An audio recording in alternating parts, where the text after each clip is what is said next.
এই দেখো ফ্রেন্ড, আমরা একটু সরস্বতী ঠাকুর দেখতে বেরিয়েছিলাম, তারই কতগুলো ফটো তোমাদের মধ্যে দেখাচ্ছি। দেখো,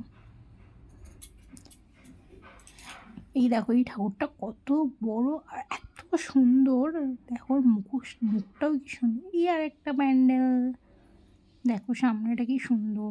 তারই ঠাকুর ভিতরটা দেখো, ঠাকুরগুলো এত সুন্দর দেখতে হয়েছে না, কি বলবো তোমাকে।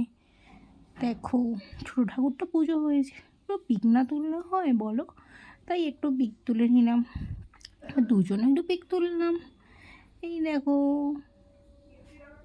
আবার ওদেরকে বলছি একটু দাঁড়াতে, সোজা হয়ে সেলফি তুলি, তো ওদের একটু ছবি নিয়ে ওরাও দাঁড়ালো। দেখো ওরা ছবি তোলার জন্য, ওর হাসছে একজন। দেখো, এই দেখো আর একটা ঠাকুর। দেখেছো তোমরা? তোমাদের যদি এই চ্যানেলটি ভালো লাগে অবশ্যই লাইক অ্যান্ড সাবস্ক্রাইব করে দিও।